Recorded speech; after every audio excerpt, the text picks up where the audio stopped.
दिलजीत दोसांझ की upcoming movie सरदार जी 3 की controversy अभी भी गरमाई हुई है। तमाम लोग उनके खिलाफ बयानबाजी कर रहे हैं और कुछ लोगों ने ये भी कह दिया कि उनकी नागरिकता छीन लेनी चाहिए। मगर एक शख्स उनके साथ खड़ा है और उनके हक की बात कर रहा है। ये शख्स कोई और नहीं, भारतीय जनता पार्टी के वरिष्ठ नेता आरपी सिंह है। आइए बात करते हैं। सर, सब लोग जब एक तरफ उनके खिलाफ बातें कर रहे हैं कि हानिया आमिर को क्यों लिया गया मूवी में, और ये तक कहा गया कि ये तमाम शूटिंग जो घटना घटी, बड़ी घटना, उससे पहले की शूटिंग है।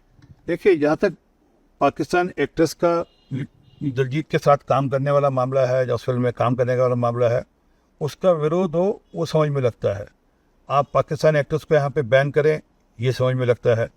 आप पाकिस्तानी फिल्म यहाँ पर बैन करें, पाकिस्तान के OTT बैन करें, पाकिस्तान के बाकी जो यूट्यूब चैनल है वो बैन करें, ये समझ में लगता है। परंतु किसी एक देश के सिटीजन की नागरिकता लेने की बात करें, ये समझ में नहीं लगता। वो भी दिलजीत दोसांझ जैसा, जो कि आज मेरे हिसाब से देश का एक एम्बेसडर बनकर काम करता है। दुनिया भर में उसका नाम है।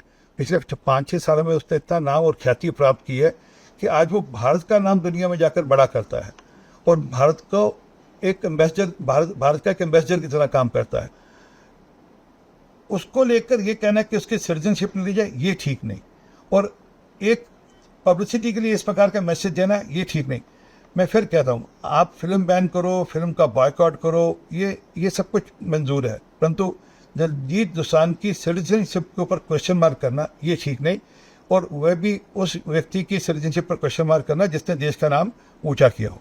जिस तरीके से हाल में उन्होंने काफ़ी अपना नेम और फेम बनाया, क्या लगता है उनके निंदक ये तमाम लोग इस तरह की कंट्रोवर्सी क्रिएट कर रहे हैं, क्योंकि जो एक और उनकी मूवी आने वाली है बॉर्डर 2, उसको लेकर भी बातें शुरू हो गई हैं कि नहीं, दिलजीत के जो सीन्स है उसमें निकाल देने चाहिए।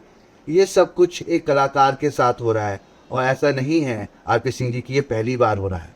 देखिए, मैं फिर निवेदन करता हूँ, जहाँ तक पाकिस्तान एक्टर्स की बात है, उन पर बैन हो, उनके साथ कोई फिल्म बनी हो उस पर बैन हो, ये बात समझ लगती है।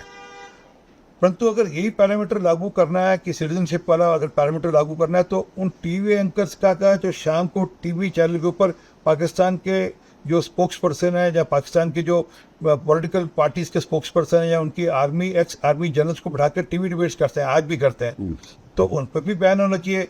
जो ऐसे एंकर्स हैं उनकी भी सिटीजनशिप का क्वेश्चन करना चाहिए।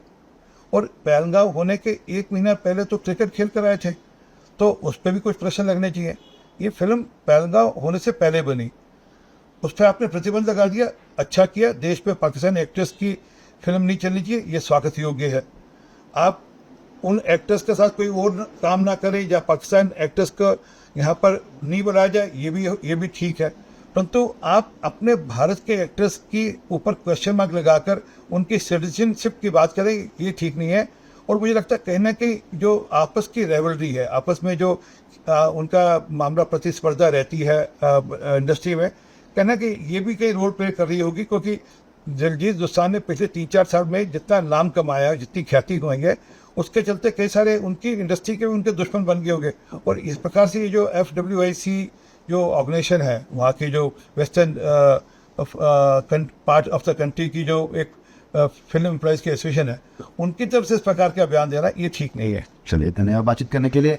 तो बिल्कुल दिलजीत दोसांझ के लिए उनकी बात रखते हुए नजर आए, और ख़ास तौर पर कि उनकी नागरिकता नहीं छीननी चाहिए, क्योंकि उन्होंने कई दफ़ा राष्ट्रीय अंतर्राष्ट्रीय स्तर पर भारत को रिप्रेजेंट किया है।